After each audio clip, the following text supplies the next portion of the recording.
Bonjour à vous. Votre propre fils vous regarde droit dans les yeux et vous dit « Tu es la femme la plus répugnante que je connaisse ». Pouvez-vous seulement imaginer ce que l'on ressent? Un mélange de chagrin, de colère, de choc, tout en même temps. Mais le véritable rebondissement, le voici, ce même fils qui m'a brisé le cœur est revenu frapper à ma porte par une nuit d'orage, trempée et désespérée. Que s'est-il passé cette nuit-là? Lui ai-je pardonné? Et honnêtement, qui avait le plus besoin de l'autre au final? Aujourd'hui, je partage avec vous mon histoire, une histoire vraie venue des montagnes du Jura. Une histoire si brute et si réelle que vous pourriez y voir un fragment de votre propre vie. Alors ne pensez même pas à sauter cette vidéo, car ce qui s'est passé ensuite vous surprendra et changera, peut être à jamais votre vision du pardon et de la famille. Dites-moi dans les commentaires quel âge vous avez et depuis quel coin du monde vous m'écoutez. Laissez-moi vous planter le décor. Le Jura au cœur de l'hiver. Le genre de froid qui vous transperce le manteau et vous fait mal aux os. Peu importe le nombre de couches que vous empilez. La neige monte jusqu'aux genoux. Le vent hurle dehors comme une meute de loups. Et le ciel est d'un gris lourd et infini. C'est le genre de temps qui vous rend reconnaissant d'avoir une maison chaude, une tasse de café fumant et le simple réconfort de la famille. Du moins, c'est ce que je pensais jusqu'à ce jour-là. Je suis une mère ordinaire. Rien d'extraordinaire. J'ai vécu dans le Jura presque toute ma vie. J'y ai élevé mon fils Marc et j'ai fait de mon mieux pour maintenir la paix dans notre petit foyer. Marc a toujours été une forte tête. Même enfant, il avait ce côté rebelle, repoussant toujours les limites, testant sans cesse les règles. J'avais l'habitude de plaisanter en disant qu'il était sorti du ventre de sa mère, avec un air buté sur le visage, prêt à se disputer avec le médecin. Mais rien, et je dis bien rien, ne m'avait préparé au jour où il a fait irruption dans ma cuisine, a frappé du poing sur la table et a craché ces mots « Tu es la femme la plus répugnante que je connaisse ». Maintenant, je sais ce que vous pensez probablement. Qu'est-ce que j'ai bien pu faire pour mériter ça? Ai-je brûlé son gratin dauphinois préféré? Ai-je oublié son anniversaire? Ai-je accidentellement donné sa collection de bandes dessinées d'Astérix à Emmaüs? Non. La vérité est beaucoup plus simple, et honnêtement un peu plus triste. Tout ce que j'ai fait, c'est lui dire qu'il devait se trouver un travail et arrêter de vivre dans ma cave à 32 ans. Apparemment, dans le monde de Marc, c'était un crime contre l'humanité. Laissez-moi revenir un peu en arrière. Marc vivait avec moi depuis près de 2 ans à ce moment-là. Au début, ça devait être temporaire. Il avait perdu son emploi, avait rompu avec sa petite amie et avait besoin d'un endroit où atterrir le temps de se remettre sur pied. J'étais heureuse de l'aider. C'est ce que font les mères, n'est-ce pas? Nous ouvrons nos portes, nos cœurs et parfois nos portefeuilles, en espérant qu'un petit coup de pouce aidera nos enfants à se relever. Mais au fil des mois, il est devenu clair que Marc n'était pas pressé de partir. Il dormait jusqu'à midi, jouait aux jeux vidéo toute la nuit et laissait la vaisselle sale dans l'évier comme si c'était son travail. J'ai essayé d'être patiente. J'ai essayé d'être compréhensive, mais après 2 ans, ma patience s'épuisait. Un matin, après avoir trébuché sur son linge sale pour la 100e fois, j'ai décidé que ça suffisait. Je l'ai fait asseoir à la table de la cuisine, nous ai versé à tous les deux une tasse de café, et j'ai dit aussi doucement que possible « Marc, je pense qu'il est temps que tu commences à chercher un travail. Tu ne peux pas vivre ici pour toujours, mon chéri. Tu dois sortir et te construire une vie. » On aurait dit que je l'avais giflé. Il m'a regardé les yeux écarquillés, la bouche bée, comme s'il n'en croyait pas ses oreilles. Puis sans crier gare, il a explosé. Il s'est levé d'un bond, renversant sa chaise, et a frappé du poing sur la table si fort que ma tasse de café a tremblé. « Tu es la femme la plus répugnante que je connaisse », a-t-il hurlé, sa voix résonnant contre les murs. « Tu te fiches de moi, tu veux juste te débarrasser de moi, tu es une mère horrible !» Pendant un instant, je suis restée assise là, abasourdie. Je sentais mon cœur battre dans ma poitrine, mes mains trembler. Je voulais crier en retour, me défendre, lui dire tout ce que j'avais sacrifié pour lui au fil des ans, mais tout ce que je pouvais faire, c'était le regarder fixement, mon esprit tournant à toute vitesse. Comment en étions-nous arrivés là? Comment mon petit garçon, doux et têtu, s'était-il transformé en cet homme, en colère, et amer. Il a quitté la cuisine en trombe, claquant la porte derrière lui, si fort que toute la maison a semblé trembler. Je suis restée assise dans le silence, écoutant le vent hurler dehors, et j'ai senti quelque chose se briser en moi. Je m'étais toujours targuée d'être une bonne mère. Je n'étais pas parfaite qu'il est, mais j'avais fait de mon mieux. J'avais eu 2 emplois pour garder un toit au-dessus de nos têtes après le départ de son père. J'avais assisté à chaque réunion parents-professeurs, à chaque match de football, à chaque spectacle de l'école.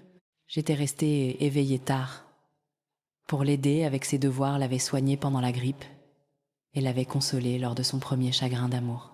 Et maintenant, j'étais traitée de répugnante par la personne même pour qui j'avais tout donné. Je l'avoue, j'ai eu peur. Peur d'avoir perdu mon fils pour de bon. Peur que être juste j'étais vraiment une mère horrible. La peur s'est insinuée en moi comme le froid s'infiltrant dans mes os et s'installant dans ma poitrine. J'ai ressassé la dispute encore et encore dans ma tête, me demandant si j'aurais pu le dire différemment, si j'aurais dû simplement me taire et le laisser rester aussi longtemps qu'il le voulait. Mais au fond de moi, je savais que j'avais fait ce qu'il fallait. Parfois, il faut les laisser partir pour les laisser grandir. Et être changé les serrures juste au cas où, cette nuit-là, je suis restée allongée dans mon lit, à regarder le plafond écoutant le vent faire vibrer les fenêtres. J'ai pensé à toutes les fois où j'avais réconforté Marc, quand il avait peur ou mal, toutes les fois où je lui avais dit que tout irait bien. Maintenant, j'en étais plus si sûre. Je me demandais s'il me pardonnerait un jour, si nous reviendrions un jour à ce que nous étions. Je me demandais si je cesserais un jour de ressentir cette douleur dans ma poitrine, cette peur rongeante de l'avoir perdu pour toujours. Mais au fil des jours, quelque chose d'étrange s'est produit. J'ai commencé à me sentir un peu plus légère. La maison était plus calme, oui, mais elle était aussi plus propre. Je pouvais traverser le salon sans trébucher sur des manettes de jeux vidéo ou des boîtes de pizza vides. J'ai commencé à me souvenir de ce que c'était que d'avoir mon propre espace, ma propre vie. Je me suis inscrite à un club de lecture, j'ai commencé à faire des promenades dans la neige, j'ai même essayé 1 ou 2 nouvelles recettes. Marc me manquait. Bien sûr, il me manquait tous les jours. Mais j'ai aussi commencé à réaliser que être juste il était temps pour nous deux de grandir un peu. Avec le recul, je peux voir ce moment pour ce qu'il était. Un tournant. C'était douloureux, oui, mais parfois les choses les plus difficiles que nous faisons sont celles qui nous aident nous et les gens que nous aimons à devenir qui nous sommes censés être. Je ne le savais pas à l'époque, mais ce matin, froid du Jura, était le début d'un nouveau chapitre pour nous deux. Et même si ça faisait mal, je ne le changerais pour rien au monde. Alors si vous vous êtes déjà retrouvé dans une situation similaire prise entre l'amour pour votre enfant et la nécessité de le laisser partir, sachez que vous n'êtes pas seul. C'est l'une des choses les plus difficiles qu'un parent puisse faire. Mais parfois un peu d'amour vache est exactement ce qu'il faut. Et qui sait être juste être reviendront-ils un jour en rampant reconnaissant de la poussée que vous leur avez donnée.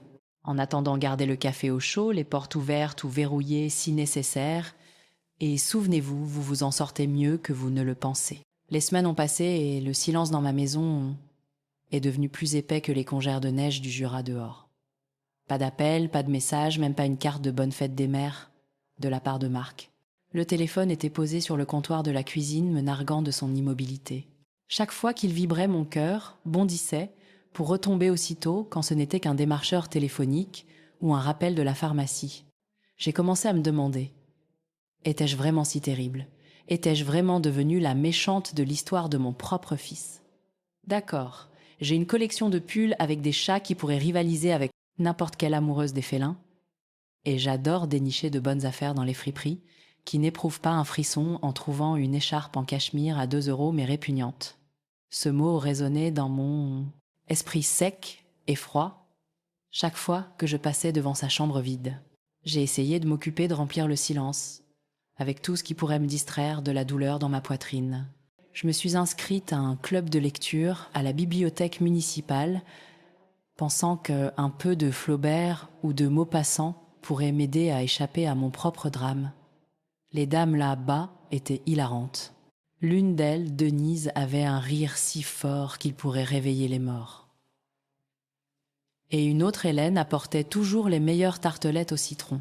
Nous nous asseyions en cercle sirotant du thé et faisant semblant de discuter du livre, mais la plupart du temps, nous papotions sur les voisins et échangions des histoires sur nos enfants. Ça aidait un peu.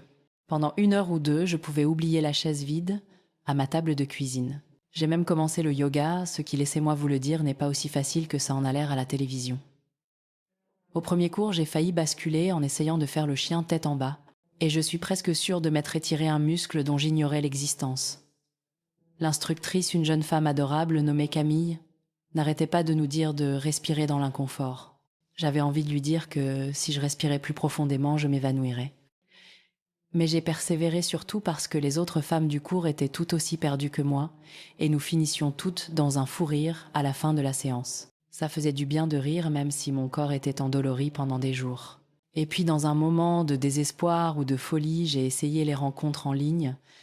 Si vous n'avez jamais trempé un orteil dans ces eaux-là, laissez-moi vous donner un conseil. Si la photo de profil d'un homme le montre tenant un poisson fuyé, je ne sais pas ce qu'il y a avec les hommes et leurs poissons, mais apparemment c'est un phénomène. J'ai eu quelques rendez-vous, un avec un homme qui a passé toute la soirée à parler des chats de son ex-femme, un autre avec un type qui a insisté pour me montrer sa collection de timbres anciens. J'ai commencé à penser que j'étais être mieux seule avec mes pulls à chat et mes trésors de friperie. Mais peu importe à quel point je m'occupais chaque nuit, je me retrouvais dans le couloir à regarder la vieille chambre de Marc. La porte était fermée, mais je pouvais l'imaginer parfaitement. Les posters sur les murs, la pile de linge dans le coin, la vieille guitare qu'il n'a jamais vraiment appris à jouer. Je m'asseyais sur le bord de son lit, passant ma main sur la couette usée, et je sentais cette douleur s'installer dans ma poitrine. La peur de l'avoir être perdu pour toujours. Avez-vous déjà ressenti ça? Ce nœud dans l'estomac qui ne part pas peu importe le nombre de distractions que vous empilez dessus. J'ai commencé à repasser chaque conversation que nous avions eue ces dernières années, cherchant le moment où les choses ont mal tourné. Était-ce quand je l'ai poussé à aller à l'université? Quand je lui ai dit que sa petite amie n'était pas faite pour lui? Quand je lui ai demandé d'aider aux tâches ménagères, je me demandais si j'avais été trop dur avec lui ou peu, être pas assez. Être parent ne vient pas avec un mode d'emploi. Et parfois, on a l'impression d'improviser au fur et à mesure en espérant ne pas faire trop de bêtises. Le silence entre nous s'est alourdi de jour en jour. Je voyais d'autres mères au supermarché rire avec leurs enfants adultes et je ressentais une pointe de jalousie si vive qu'elle m'en coupait le souffle. Je voulais contacter Marc, l'appeler et lui dire que j'étais désolée qu'il me manquait, que je l'aimais quoi qu'il arrive. Mais la fierté et être un peu de peur m'empêchait de décrocher le téléphone. Je me disais qu'il avait besoin d'espace, qu'il reviendrait quand il serait prêt. Mais s'il ne l'était jamais, et si c'était ça, la fin de notre histoire. Un soir, après une journée particulièrement difficile, j'avais brûlé le dîner trébuché sur le chat et renversé du café sur mon pull préféré. Je me suis assise avec un verre de vin et je me suis laissée pleurer. Pas les larmes silencieuses et dignes qu'on voit dans les films, mais le genre de pleurs, moche avec le nez qui coule, qui vous laisse les yeux gonflés et le nez rouge. J'ai pleuré pour le petit garçon qui se glissait dans mon lit après un cauchemar. Pour l'adolescent qui claquait les portes et levait les yeux au ciel mais qui rentrait toujours pour le dîner. Pour l'homme qui me voyait maintenant comme l'ennemi. J'ai pleuré pour moi aussi. Pour la solitude, la culpabilité, la peur d'avoir être échoué dans le seul travail qui comptait le plus. Mais alors que les jours se transformaient en semaines, quelque chose en moi a commencé à changer. Le silence, bien que douloureux, m'a aussi donné de l'espace pour réfléchir, pour respirer, pour me souvenir de qui j'étais, en dehors du fait d'être la mère de Marc. J'ai commencé à redécouvrir les choses qui me rendaient heureuse. Le frisson de trouver une perle rare à la friperie, la satisfaction de finir un bon livre, le simple plaisir d'une promenade dans l'air vif du Jura. J'ai renoué avec de vieilles amies, passé plus de temps avec ma sœur, et j'ai même commencé à faire du bénévolat au refuge pour animaux. Les chatons là-bas se fichaient que je sois une femme répugnante. Ils voulaient juste un giron chaud et une main douce. J'ai aussi commencé à voir l'absence de Marc sous un nouveau jour. être qu'il avait autant besoin de ce temps que moi. Peu, être qu'il avait besoin de découvrir qui il était, de voler de ses propres ailes, de faire des erreurs et d'en tirer des leçons. J'ai réalisé qu'aimer quelqu'un, c'est parfois le laisser partir, même quand ça fait mal. C'est une leçon que j'aurais aimé apprendre plus tôt, mais mieux vaut tard que jamais. Pourtant, la peur persistait. Chaque fois que le téléphone sonnait, mon cœur ratait un battement. Chaque fois que je vérifiais mes emails, j'espérais un message de sa part. J'ai commencé à lui écrire des lettres dans ma tête, imaginant ce que je dirais si j'en avais l'occasion. « Je suis fière de toi », écrirais-je. « Je t'aime quoi qu'il arrive. Je suis là quand tu seras prêt. » Je ne les ai jamais envoyés, mais d'une certaine manière, le simple fait de penser ces mots me faisait me sentir un peu moins seule. Les semaines se sont transformées en mois, et la douleur dans ma poitrine s'est lentement estompée. J'ai appris à vivre avec le silence, à trouver du réconfort dans ma propre compagnie. Marc me manquait toujours tous les jours, mais j'ai aussi commencé à espérer que peu. Être juste peu. Être, c'était le début de quelque chose de nouveau pour nous deux. Peu. Être que le silence n'était pas la fin de notre histoire, mais juste une pause. Une chance de reprendre notre souffle avant le prochain chapitre. Et donc j'ai attendu. J'ai gardé la lumière du porche allumée au cas où. J'ai gardé sa chambre exactement comme il l'avait laissée. Une promesse silencieuse qu'il aurait toujours un endroit où rentrer.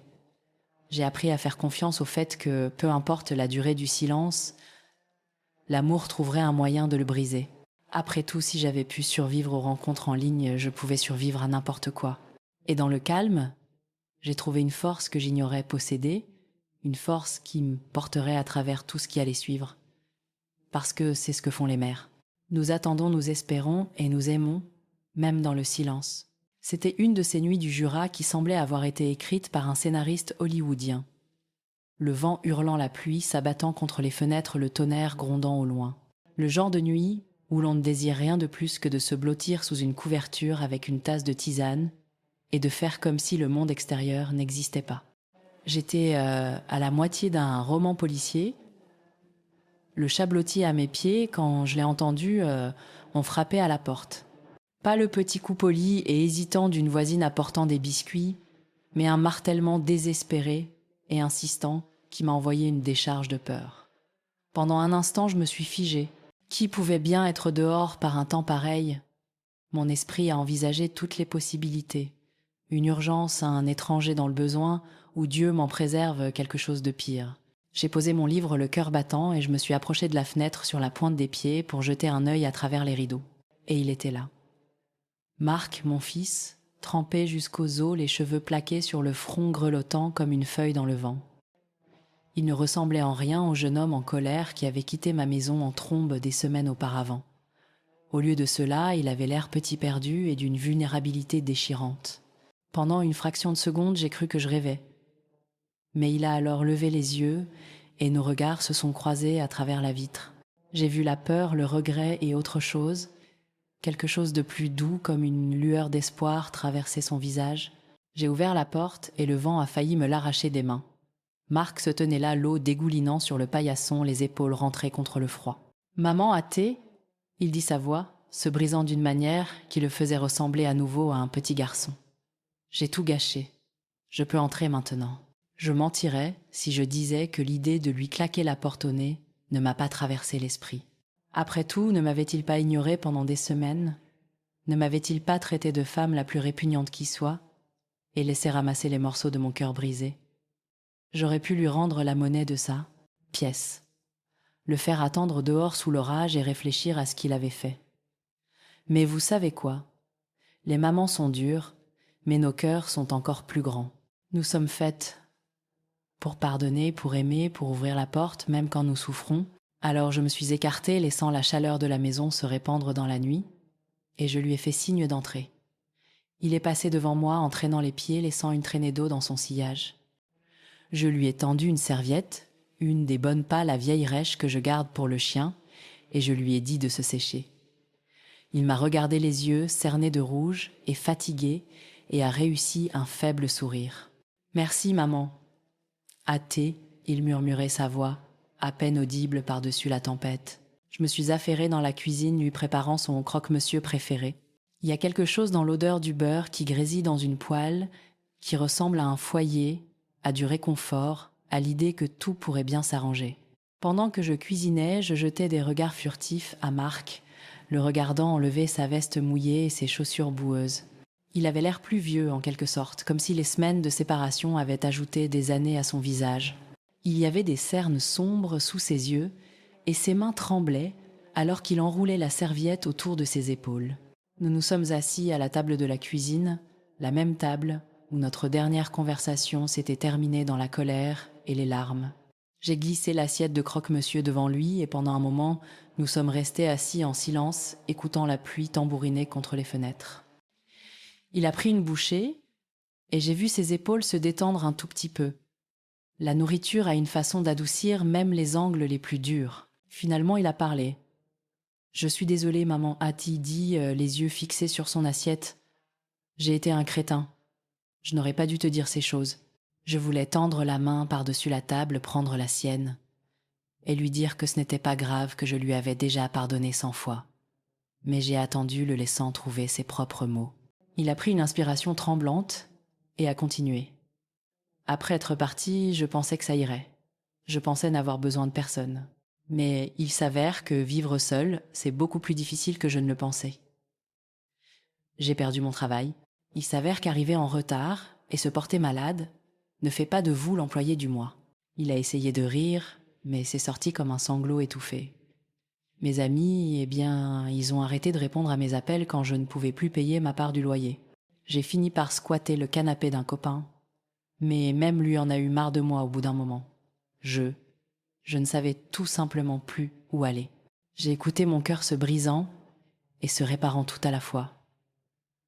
Je voulais lui dire que j'étais passée par là aussi, que la vie a une façon de vous mettre à terre quand vous vous y attendez le moins. Mais je l'ai laissé parler, le laissant déverser toute la douleur et le regret qu'il portait. Je n'arrêtais pas de penser à ce que tu avais dit. Hâté, il admit en s'essuyant le nez avec la serviette, sur le fait de trouver un travail, de faire quelque chose de ma vie. J'étais tellement en colère contre toi, mais maintenant je comprends. Tu n'essayais pas de me blesser, tu essayais de m'aider à grandir. C'est juste que je n'étais pas prêt à l'entendre. J'ai souri, des larmes piquant au coin de mes yeux. Ce n'est pas grave, Marc. On doit tous apprendre les choses à la dure parfois. Je suis juste contente que tu sois là.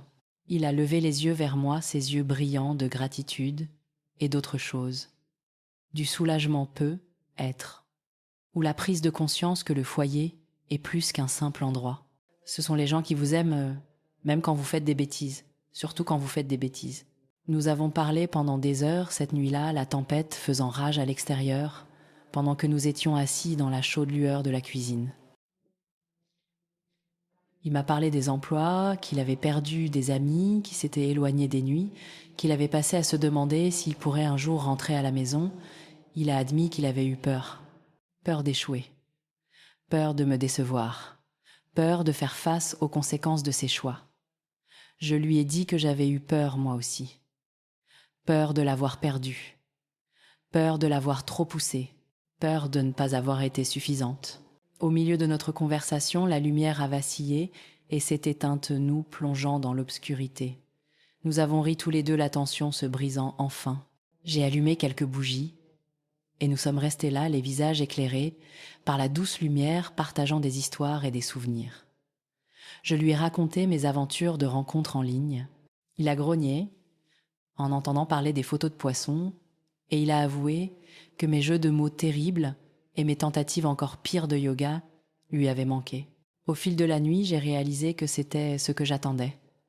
Pas seulement des excuses, mais une vraie conversation, une chance de renouer et de reconstruire. J'ai vu des aperçus du garçon que j'avais élevé, de l'homme qu'il devenait, et j'ai ressenti une vague d'espoir. Peu être que les choses ne redeviendraient pas comme avant, mais peu être que ce n'était pas grave. Peu être que nous pourrions construire quelque chose de nouveau, de plus fort à partir des décombres. Au moment où la tempête s'est calmée et que les premières lueurs de l'aube se sont glissées par les fenêtres, Marc s'était endormi sur le canapé. Le chat blotti à ses pieds. Je l'ai regardé un moment, le cœur plein. Il était à la maison, du moins pour l'instant. Et alors que je me dirigeais vers le lit sur la pointe des pieds, j'ai murmuré une prière silencieuse de remerciement pour les deuxièmes chances, pour le pardon et pour ce coup inattendu qui m'a ramené mon fils. Parce qu'en fin de compte, c'est ça la famille. Pas la perfection, pas le fait de toujours bien faire les choses, mais de s'aimer les uns les autres à travers les tempêtes, peu importe leur durée ou leur violence. Et en m'endormant, je savais que quoi qu'il arrive, ensuite nous y ferions face ensemble. Les semaines qui ont suivi cette nuit d'orage ont été comme le réveil d'un long hiver froid et l'arrivée du premier jour chaud du printemps. Marc n'est pas revenu s'installer pour de bon, il est resté juste assez longtemps pour se sécher, prendre quelques repas faits maison, et je soupçonne ce souvenir de ce que c'était que d'être aimé sans condition. Mais quelque chose avait changé en lui et en moi aussi. L'air entre nous était différent, plus léger, comme si la tempête avait balayé tous les vieux ressentiments et nous avait laissé une page blanche. Je pouvais le voir dans la façon dont il se tenait un peu plus droit, un peu plus sûr de sa place dans le monde, et je pouvais le sentir en moi aussi, une force tranquille que j'ignorais posséder, un sentiment de paix qui venait du fait d'avoir laissé partir les vieilles blessures et d'avoir ouvert mon cœur à de nouveaux commencements. Marc a commencé à recoller les morceaux de sa vie, un petit pas à la fois. Ce n'était pas facile et ce n'était certainement pas glamour. Il a pris un travail à la quincaillerie du coin, remplissant les étagères et aidant les clients à trouver la bonne taille de vis. Ce n'était pas la carrière dont il rêvait, mais c'était un travail honnête et il s'y présentait tous les jours, qu'il pleuve ou qu'il vente. Je pouvais voir la fierté dans ses yeux quand il m'a parlé de son premier salaire. La façon dont il a souri en me tendant un bouquet de fleurs des champs qu'il avait cueillis sur le chemin du retour. « Pour toi, maman !» a hâté, il dit, et j'ai failli pleurer là dans la cuisine. Il a commencé à économiser petit à petit, et peu de temps après, il a trouvé un minuscule appartement de l'autre côté de la ville. C'était pas grand-chose, juste un studio avec un plancher qui craque et une vue sur le parking, mais c'était à lui. Je l'ai aidé à emménager, transportant des cartons dans les escaliers étroits et accrochant des rideaux aux fenêtres. Nous avons ri en essayant d'assembler ces meubles de brocante et je l'ai laissé avec un cake au yaourt et un câlin qui a duré un peu trop longtemps. En rentrant chez moi ce soir-là, j'ai ressenti une douleur douce amère dans ma poitrine. La douleur de laisser partir, de voir son enfant prendre son envol et de savoir que vous avez fait votre travail de parent. Mais la plus douce surprise de toutes est arrivée un dimanche après-midi alors que je m'installais avec une tasse de thé et les mots croisés. Le téléphone a sonné et pendant un instant, j'ai hésité m'attendant à un autre appel publicitaire. Mais quand j'ai décroché, c'était Marc. « Salut maman », a-t-il dit, sa voix chaude et familière. « Je voulais juste prendre des nouvelles. Comment se passe ta journée ?» J'ai failli laisser tomber le téléphone sous le choc. Nous avons parlé pendant 1 heure de tout et de rien, son nouveau travail, le chien bruyant du voisin, la meilleure façon d'enlever une tache de sauce tomate sur une chemise blanche. Quand nous avons raccroché, je suis restée assise là, souriant comme une idiote, le cœur si plein que j'ai cru qu'il allait éclater. Et c'est devenu notre nouvelle tradition. Chaque dimanche sans faute, Marc appelait. Parfois, il avait de grandes nouvelles, une promotion au travail, un nouvel ami, une recette qu'il avait essayé de maîtriser sans succès. D'autres fois, nous discutions simplement de la météo ou nous nous remémorions la fois où il avait essayé de construire une cabane dans les arbres et s'était retrouvé avec un tas de planches éclatées. Et ces appels sont devenus le point culminant de ma semaine, une bouée de sauvetage qui me rappelait que, peu importe à quel point il s'éloignait, il n'était jamais vraiment parti. Avec le recul, je réalise maintenant que parfois les personnes que nous aimons le plus nous blessent le plus profondément. Il est facile de s'accrocher à cette douleur, de la laisser endurcir votre cœur et vous fermer au monde. Mais le pardon, c'est le vrai super-pouvoir. Il ne s'agit pas d'oublier ce qui s'est passé ou de prétendre que ça n'a pas fait mal. Il s'agit de choisir, de laisser aller, d'ouvrir à nouveau son cœur, de croire que les gens peuvent changer, même quand ils vous ont déçu. J'ai pardonné à Marc, non pas parce qu'il le méritait, mais parce que j'en avais besoin. J'avais besoin de me libérer du poids de la colère et de la déception pour faire de la place à l'espoir et à la guérison. Et vous savez quoi ? Le pardon n'a pas seulement changé ma relation avec Marc, il m'a changé moi. Je me suis retrouvée plus patiente, plus compatissante, plus disposée à voir le bien chez les gens, même quand ils faisaient des erreurs. J'ai commencé à me pardonner à moi-même aussi pour les fois où je n'avais pas été à la hauteur pour les choses que j'aurais aimé faire différemment. J'ai réalisé qu'être mère, ce n'est pas être parfaite. C'est être présente, jour après jour, avec amour-grâce et la volonté d'essayer à nouveau. Le retour de Marc n'a pas été un conte de fées. Il y a eu des revers et des trébuchements en cours de route. Il a perdu son emploi à la quincaillerie lorsque le propriétaire a pris sa retraite. Et pendant un certain temps, il a eu du mal à trouver ses marques. Mais il n'a pas abandonné. Il a pris des petits boulots, peindre des maisons, tondre des pelouses, même promener les chiens des voisins. Chaque fois qu'il tombait, il se relevait et essayait à nouveau. Et chaque fois, il m'appelait. Parfois juste pour se défouler, parfois pour demander conseil, parfois juste pour entendre ma voix. Je l'écoutais, l'encourageais, et lui rappelait que les revers font simplement partie du voyage. Un jour, il a appelé avec une note d'excitation dans la voix. « Maman, tu ne vas pas le croire. J'ai trouvé un travail au centre social. Je vais aider avec le programme périscolaire, travailler avec des enfants. » Je pouvais entendre la fierté dans sa voix, le sentiment d'utilité qu'il cherchait. J'ai applaudi, bien sûr, et j'ai promis de préparer une fournée de biscuits pour son premier jour. C'était comme si la boucle était bouclée. Le garçon qui avait autrefois eu tant besoin de conseils en donnait maintenant aux autres. À travers tout cela, j'ai appris que la vie vous lance des défis, mais c'est la façon dont vous les relevez qui compte. Je n'aurais jamais imaginé qu'être traitée de femme la plus répugnante qui soit mènerait à cela une relation plus profonde et plus honnête. Avec mon fils, un nouveau sentiment de force en moi-même et un rappel que l'amour triomphe vraiment de tout. Si jamais vous avez l'impression d'être la chose la plus répugnante qui soit, souvenez-vous simplement que vous êtes plus forte que vous ne le pensez et vous ne savez jamais qui pourrait revenir en rampant prêt à recommencer. J'ai aussi appris à rire un peu plus de moi-même. Je porte toujours mes pulls à chat, je fréquente toujours les friperies et oui, j'ai toujours un faible pour les croque-monsieur. Mais maintenant, je porte ces bizarreries comme un insigne d'honneur. Elles font partie de qui je suis. Et si Marc peut m'aimer malgré ou peut être à cause d'elle, alors je me dis que je dois faire quelque chose de bien. Parfois, quand je me promène et que le soleil du Jura brille, je pense à tous les rebondissements que notre histoire a connus. Je pense aux nuits que j'ai passées à m'inquiéter, aux larmes que j'ai versées, aux prières que j'ai murmurées dans l'obscurité, et je pense à ce coup à la porte, le moment où tout a changé. Je réalise maintenant que chaque famille a ses tempêtes, ses moments de chagrin et de guérison. Ce qui compte, c'est que nous continuons à ouvrir la porte, à faire de la place pour le pardon, à croire en la possibilité d'un retour plus doux.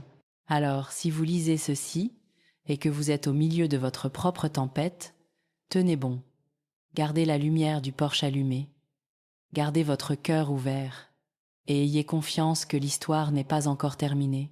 Parfois, les retours les plus doux viennent des endroits les plus inattendus. Et qui sait, le prochain coup à votre porte pourrait bien être le début de quelque chose de magnifique. Et si vous avez apprécié cette histoire ou si elle a touché votre cœur d'une manière ou d'une autre, j'adorerais que vous restiez. Abonnez-vous pour plus de récits de vie réelle, quelques rires, et peu, être même une larme ou deux. Parce que la vie est trop courte pour ne pas partager nos histoires et on ne sait jamais qui pourrait avoir besoin d'entendre la vôtre.